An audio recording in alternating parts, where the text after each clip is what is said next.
Every 10 years, we must redraw the lines that determine which neighborhoods and communities are grouped together when it comes to electing their county supervisor.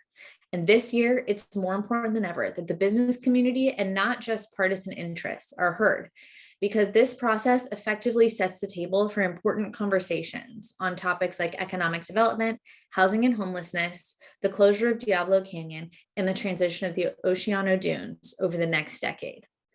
So starting this summer, members of a dedicated SLO Chamber task force brought their experience as business leaders who live in different districts, who work in different industries, and who have a really wide range of political perspectives.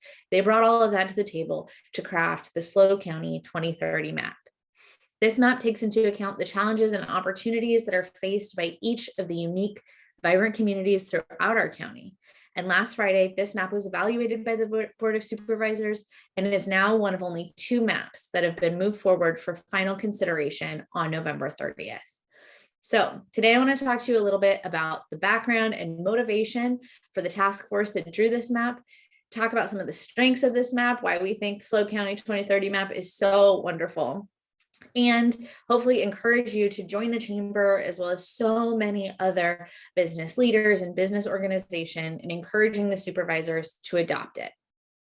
So redistricting is governed by a number of laws at both the state and federal level. One of the most important is the consideration of communities of interest as a top priority. Communities of interest is a really specific phrase, and it's used in redistricting to refer to areas that face shared challenges and opportunities. It is not the same as a city, but it's often a smaller subset of a city or of a community service district, like an area like Napomo or Templeton, that again, they have something in common. They have a shared interest, and the idea is to keep those groups together and intact in one supervisorial district. So early on, the communities of Santa Margarita, Garden Farms, Creston, and Shandon were identified as a community of interest because they are all small, rural, independent communities in the east of SLO County, and our map keeps them together in one district. On the North Coast, communities from Ragged Point to Los Osos also share common industries, common assets, and face common challenges, so we kept them together in the second district. In South County, we kept Oceano and Napomo together to ensure that these areas that have a higher concentration of Hispanic and Latinx residents and that share common agricultural interests are not broken apart and do not have their votes diluted. Finally, we identified both on-campus residents and those that live in the neighborhoods surrounding Cal Poly as one community of interest. Both students and other residents that live in the neighborhoods surrounding Cal Poly are impacted by on-campus decisions, and so they should not be split into multiple districts with different supervisors, but should be kept whole. And so this change also affected our approach to other parts of the city of SLO.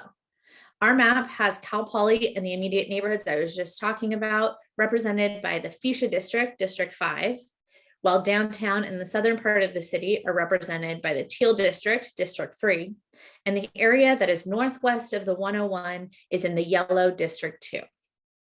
So the same approach that we used on the city of SLO that prioritized communities of interest over municipal boundaries as we're directed to by law also drove our consideration of a Atascadero, where we split the city into 2 communities of interest. The ranchettes and larger residential lots in the west going into the yellow District 2, while the downtown and more commercial areas remain in the Fuchsia District 5. Beyond communities of interest, we wanted to ensure that agriculture as a major industry and a significant part of our entire county's culture and history was present in all 5 supervisorial districts and not limited to just one representative. Similarly, we strove to ensure that each district contained a mix of more urban and incorporated cities, as well as unincorporated areas, as a way to foster regional collaboration, particularly on the housing and social services fronts. Finally, we consider 2 of the most significant opportunities and challenges facing our county over the next decade: the planned closure of the Diablo Canyon power plant and the changes to the type of uses that are allowed at the Oceano Dunes. Each of these changes deserves to be a top priority for the supervisor representing the area. So it is essential that they remain in the separate districts that have historically represented these areas. And most importantly, the SLO County 2030 map was drawn by a group of really amazing chamber members who brought their breadth of experience in our county to this map making effort. And so I want to thank Jessica Steele, LeBren Harris, Jessica Darren, Lisa Hammond, Turco Sams, and Ben Higgins for stepping up to this important and challenging task. They did a fantastic job. So in addition to the SLO County 2030 map, the supervisors will also consider a map submitted by community member Richard Patton. And I want to clarify a few misconceptions about that map that I've heard over the past days and weeks. First, it's important to note that the Patton map separates communities of interest, which again are different than cities, and that violates redistricting mandates.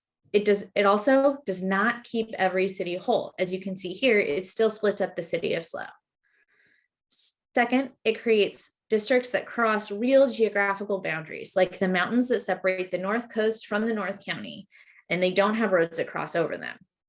This results in a very isolated part of the North Coast and Ragged Point, also sharing a supervisor with San Miguel, swooping around to Atascadero and Garden Farms, and then also in a district with Cayucas, while Templeton and Paso Robles are in a completely separate district. Finally, the significant redrawing that you can see between what we currently have and the Patton map will force voters to either wait an additional 2 years before they can vote for a county supervisor, or to go back to the poll 2 years early. The supervisors will discuss these final 2 maps, the SLO County 2030 map and the Richard Patton map, on November 30th. And so I'm here asking you to please send them an email. You don't need to come to the meeting. You don't need to make some big formal long comment. Just send them an email sharing your support for the SLO County 2030 map. This will remind supervisors how seriously the business community takes this decision, and will let them know that you agree that the SLO County 2030 map will be the best way to set up our community and our economy for a successful decade ahead. Thank you so much.